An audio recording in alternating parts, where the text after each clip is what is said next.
નમસ્કાર દર્શક મિત્રો, ખબર છે પરથી હું દ્રષ્ટિ નાયક આપ સૌનું સ્વાગત કરું છું. દર્શક મિત્રો, મોટાભાગના ઘરોમાં પાસબુક અપડેટથી વધારે પાસબુકનું કોઈ કારણ નથી હોતું. હવે આવામાં અપડેશનના ચક્કરમાં જ એક પરિવારને હાલમાં એવું જાણવા મળ્યું કે એમને તો તેમના દાદા યાદ આવી ગયા. જોકે ઘરની સાફ સફાઈ કરતી વખતે આપણને ઘણીવાર જૂની તસવીરો, સિક્કા અથવા ભૂલાયેલી યાદો હાથ લાગી જાય. પણ જો સફાઈ કરતી વખતે આપને 2 દાયકા જૂની એક એવી પાસબુક મળી જાય જેમાં ભારે ભરકમ રકમ જમા હોય તો? હવે આવો જ એક ચોંકાવનાર કિસ્સો સોશિયલ મીડિયા ઉપર વાયરલ થયો છે, જેમાં એક શખ્સ પોતાના દિવંગત દાદાજીની લગભગ 20 વર્ષ જૂની સ્ટેટ બેંક ઓફ ઇન્ડિયાની પાસબુક મળી. હવે આ પરિવારે પાસબુક મળી એટલે એ પાસબુકને ખોલીને અંદર જોવાનું શરૂ કર્યું. હવે અહીંયા જ આખો મામલો ચર્ચામાં આવ્યો.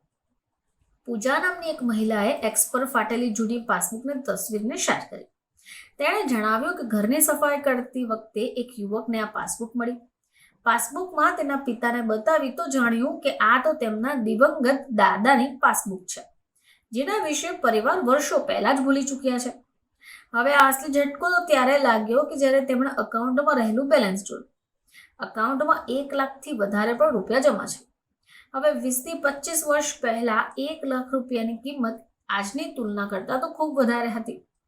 એટલા માટે આ પરિવાર માટે કોઈ મોટા ખજાનાથી કમ નથી. સોશિયલ મીડિયા ઉપર ઘણાએ પ્રશ્નો પણ પૂછ્યા કે દાદાજીનું મૃત્યુ થઈ ચૂક્યું છે, અકાઉન્ટ તો 2 દાયકાથી બંધ છે. હવે આવા સમયે પરિવાર પણ ચિંતામાં છે. મહિલાએ સોશિયલ મીડિયા ઉપર પૂછ્યું કે શું અકાઉન્ટ હોલ્ડરના મૃત્યુ પછી ખાતામાં રહેલા રૂપિયા ઉપાડી શકાય? આ રૂપિયા હંમેશા માટે ડૂબી ગયા હોય કે શું? જોકે બેન્કિંગ નિયમોની જાણકારી રાખનાર લોકો પાસે રસ્તો બતાવવા માટેની અપીલ કરી. તો આવો આજે આપણે જાણીએ કે આ વિષય પર નિયમ શું કહે છે. તો પોસ્ટ વાયરલ થયા પછી સોશિયલ મીડિયા યુઝર્સ પરિવારને ખૂબ કામની વાતો જણાવી. જો તમારી સાથે પણ આવું થયું છે તો જાણવું તો જરૂરી છે. આરબીઆઈના નિયમ અનુસાર 10 વર્ષથી વધારે સમય સુધી ક્લેમ ન કરેલ પૈસાને અનક્લેમ્ડ ડિપોઝિટ્સ ફંડમાં નાખી દેવાય. હવે પણ તેને પાછા પણ લઈ શકાય. તેના માટે સૌથી પહેલા એસબીઆઈની મેઇન બ્રાન્ચમાં જવું પડે. હવે પૈસા ઉપર દાવો કરવા દાદાજીનું મૃત્યુનું પ્રમાણપત્ર, કાનૂની ઉત્તરાધિકારી હોવાનો પુરાવો અને ઓળખપત્ર જમા કરવાનું હોય. જે ખાતામાં કોઈ નોમિની નોંધાયા હોય તો પ્રક્રિયા સરળ હોય. જો નોમિની ન હોય તો આવી સ્થિતિમાં ઉત્તરાધિકારી પ્રમાણપત્ર માંગી શકે છે. ફરીથી આપ સમક્ષ હાજર થઈશું. ત્યાં સુધી જોતા રહેજો ખબર છે.